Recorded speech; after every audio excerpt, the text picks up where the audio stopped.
ఊపిరితిత్తుల జబ్బులతో ఎవరైతే ఆల్రెడీ బాధపడుతుంటారో వాళ్ళు చీటికి మాటికి హాస్పిటల్కి రాకుండా ఉండాలంటే వ్యాక్సిన్ తీసుకోవాలి. 10 సంవత్సరాలకు ఒకసారి తీసుకునే వ్యాక్సిన్ ఉంటుంది, టీడాప్ అంటాం.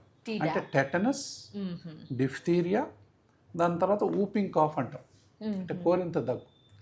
ఇది 10 సంవత్సరాలకు ఒకసారి పెద్దవాళ్ళు కూడా తీసుకోవాలి. ఇప్పుడు మనం కోరింత దగ్గు అంటే చిన్నపిల్లలు వస్తుంది కదా, పెద్దవాళ్ళకు కూడా వచ్చే అవకాశం ఉంది ఎప్పుడైతే immunity power తగ్గిపోతుందో.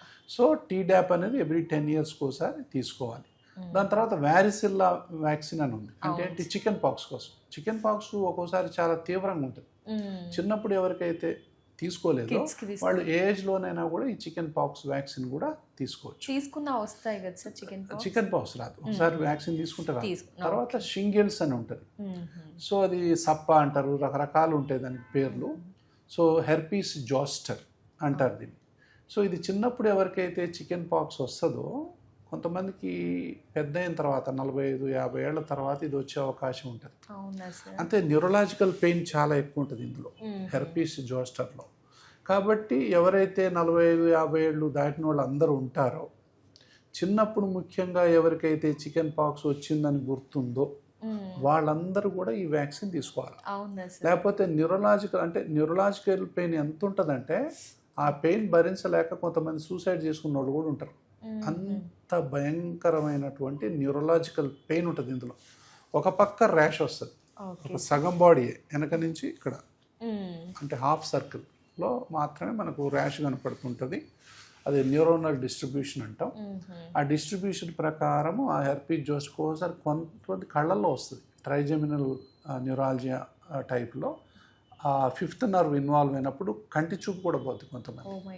So herpes zoster vaccine వేసుకోవటం అనేది కూడా ఇంకా అది 50 years ప్లస్ ఉన్న వాళ్ళందరూ కూడా తీసుకోవచ్చు. ఇంకోటి ఆర్ఎస్వి వ్యాక్సిన్. ఆర్ఎస్వి వ్యాక్సిన్ అంటే రెస్పిరేటరీ సిన్షిషియల్ వైరస్ ఈ వ్యాక్సిన్ అంటాం. ఇది చిన్న పిల్లలకు ఇచ్చేటటువంటి వ్యాక్సిన్.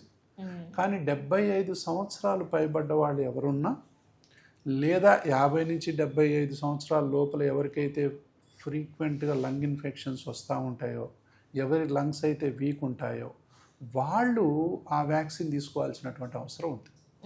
సో ఆర్ఎస్వి వ్యాక్సిన్ అంటాం.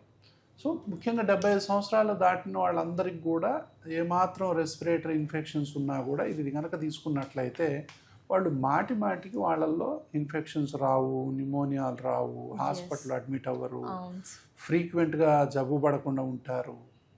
సో ఈ వ్యాక్సిన్స్ అనేవి అంత చక్కగా వీళ్ళని కాపాడతాయి. కాబట్టి మొత్తం మీద అడల్ట్ వ్యాక్సిన్స్ అనేవి చాలా ఇంపార్టెంట్. పిల్లలకి ఎంత కేరింగ్ గా తీస్తూ అంతకంటే ఎక్కువ, ఎందుకంటే more than 60 years వచ్చిన తర్వాత ఇప్పుడు ముఖ్యంగా ఎవరికి ఊపిరితిత్తుల జబ్బులు ఉన్న వాళ్ళకి ఎవరికి వ్యాక్సిన్ తీసుకోవాలంటే ఇన్ఫ్లుయెన్జా కానీ, న్యూమోకాకల్ వ్యాక్సిన్ కానీ, ఎవరికైతే ఆస్మా ఉందో, ఎవరికైతే సిఓపిడి ఉందో, ఎవరికైతే బ్రాంకియాక్టిసిస్ ఉందో, ఎవరికైతే ఐఎల్డి ఉందో, ఎవరికైతే ఊపిరితిత్తుల ఇన్ఫెక్షన్స్ మాటికి వస్తున్నాయో, ఎవరైతే స్మోకర్స్ ఉంటారో, ఆల్కహాలిక్స్ ఉంటారో, డయాబెటీస్ ఉంటుందో, కిడ్నీ జబ్బులు, దాంతోపాటు అంటే ఊపిరితిత్తుల జబ్బులతో పాటు చాలా జబ్బులు ఉంటాయి. వీళ్ళందరూ కూడా ప్రతి సంవత్సరం ఫ్లూ వ్యాక్సిన్ తీసుకోవాలి. వీళ్ళు ఇప్పుడు న్యూమోకోకల్ వ్యాక్సిన్స్ ఎట్లా వచ్చినాయంటే ఒక్కసారి తీసుకుంటే లైఫ్ టైం పనిచేసే వచ్చాయి.